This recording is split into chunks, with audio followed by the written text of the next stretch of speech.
आज का टॉपिक है एक्सरे।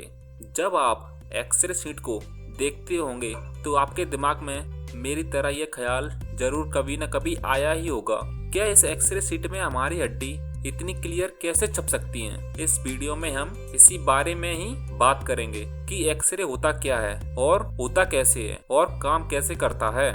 पहले हम ये जान लेते हैं एक्सरे मशीन से एक्सरे कैसे होता है। एक्सरे करने का एक बहुत ही सिंपल सा प्रोसेस होता है जो कि थोड़े से ही टाइम में निपट जाता है। जिस किसी को एक्सरे करवाना होता है उसे एक्सरे मशीन वाली टेबल पर लिटा दिया जाता है और जिस बॉडी पार्ट का एक्सरे किया जाना होता है उस जगह के नीचे एक एक्सरे डिटेक्टर सेट कर दिया जाता है। इसके बाद जो मेन एक्सरे मशीन होती है उस मशीन का काम होता है एक्सरेज पैदा करना और एक्सरेज को एक जगह पर फोकस करना। उसे उस जगह के ऊपर इंस्टॉल किया जाता है जिस जगह का एक्सरे होना होता है। उस टाइम पर उस मशीन को कंप्यूटर के जरिए ऑपरेट किया जाता है। फिर उस एक्सरे मशीन से एक ट्यूब के जरिए एक बहुत ही छोटे से टाइम के लिए, मतलब 1 सेकंड के भी एक छोटे से हिस्से वाले टाइम के लिए एक्सरेज को उस बॉडी पार्ट के ऊपर छोड़ा जाता है। फिर उन एक्सरेज को शरीर के नीचे मौजूद एक्सरे डिटेक्टर से डिटेक्ट कर लिया जाता है।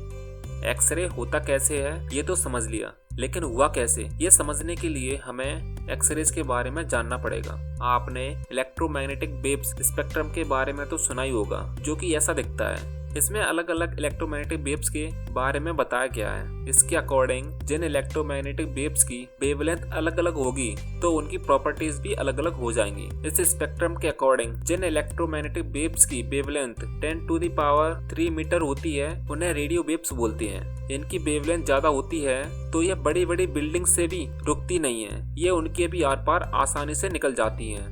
10⁻² मीटर वेवलेंथ वालों को माइक्रोवेव्स बोलते हैं। इनकी आर पार निकलने की क्षमता रेडियो वेव से कम होती है। ऐसे ही 10⁻⁵ मीटर वाले को इंफ्रारेड बोलते हैं। इनकी और कम होती है क्षमता। 10⁻�6 मीटर वेवलेंथ वाली विजिबल इलेक्ट्रोमैग्नेटिक वेव्स होती हैं, जिन्हें हम अपनी नॉर्मल आंखों से भी देख सकते हैं, जिसको लाइट या प्रकाश बोलते हैं। उससे कम 10⁻⁸ मीटर वेवलेंथ वाली अल्ट्रावायलेट रेज होती हैं और जिनकी वेवलेंथ उससे भी कम हो 10⁻⁻10 मीटर वो होती हैं एक्सरेज, जो कि एक्सरे मशीन में काम आती हैं। जिन इलेक्ट्रोमैग्नेटिक वेव्स की वेवलेंथ कम होती है उनके पास एनर्जी भी बहुत कम होती है, लेकिन वो वेव्स बड़ी बड़ी चीजों के आर पार चली जाती हैं, जैसे कि रेडियो वेव जो कि रेडियो के सिग्नल में काम आती हैं, मोबाइल के सिग्नल में या एटसेट्रा।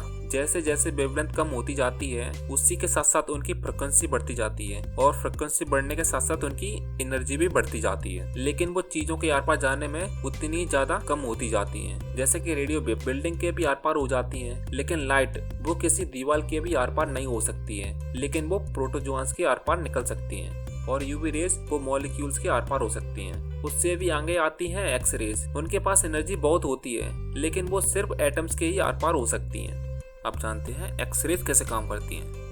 एक्सरे कम वेवलेंथ की वजह से किसी के आर पार तो नहीं जा सकती, लेकिन उनके पास एनर्जी बहुत ज्यादा होने के कारण वो शरीर की मसल्स, फैट और बॉडी ऑर्गन के एटम में से एनर्जी को पेनिट्रेट जरूर कर सकती हैं, लेकिन हड्डी उन वेव्स की एनर्जी को ब्लॉक कर लेती हैं। फिर यहाँ शरीर के नीचे रखा जो एक्सरे डिटेक्टर है वो उन मसल से पेनिट्रेट हुई एनर्जी और हड्डी से हुई ब्लॉक एक्सरेज को डिटेक्ट कर लेता है और एक एक्सरे फिल्म होती है जो ऐसे काम करती है, जहाँ से जो एक्सरे से पेनिट्रेट हुई एनर्जी उस तक पहुंचती है तो वो ब्लैक दिखती है और जहाँ से नहीं होती वो व्हाइट दिखती है, जिस वजह से जो मसल से पेनिट्रेट हुई एनर्जी वो सारा एरिया ब्लैक दिखता है और जहाँ जहाँ हड्डियों से ब्लॉक हुई है वो पूरा एरिया व्हाइट दिखता है, तो जिससे हमारी जो हड्डियों का ढांचा है वो पूरा व्हाइट कलर का उस फिल्म पर दिखने लगता है। अगर उसकी हड्डी टूटी हुई तो वो इस प्रकार अलग से नजर आने लगती है।